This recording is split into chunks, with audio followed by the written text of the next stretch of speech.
প্রাথমিক পর্যায়ে ফলাফল ঘোষণা করছি। এখানে মোট ভোটার সংখ্যা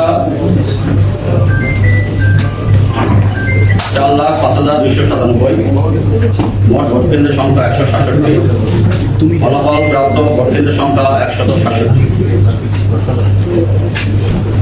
বেসরকারি ফলাফল: প্রতিদ্বন্দ্বীর নাম জনাব মোহাম্মদ সোহেল মঞ্জুর, বাংলাদেশ জাতীয়তাবাদী দল বিএনপি ধানের শীষ।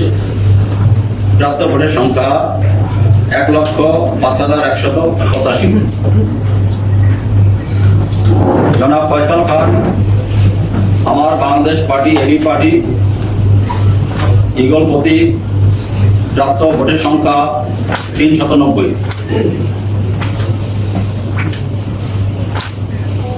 জনাব মাহমুদ হোসেন, স্বতন্ত্র প্রার্থী গোড়াপতি। প্রাপ্ত ভোট 16,219। জনাব মোহাম্মদ আনিসুর রহমান, গণ অধিকার পরিষদ ট্রাক প্রতীক। প্রাপ্ত ভোট 145। জনাব মোহাম্মদ আবুল কালাম আজাদ, ইসলামী আন্দোলন বাংলাদেশ হাতপাকা প্রতীক। প্রাপ্ত ভোট 6,697। জনাব মোহাম্মদ মাইবুল হোসেন, জাতীয় পার্টি জেপি বাইসাইকেল প্রতীক। প্রাপ্ত ভোট 4,705।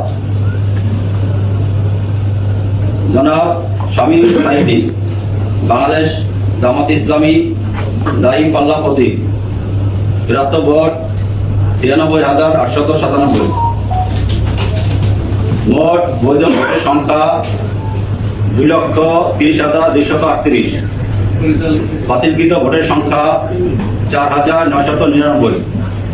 সর্বমোট প্রদত্ত ভোটের সংখ্যা 2,35,237। ধন্যবাদ সকলকে।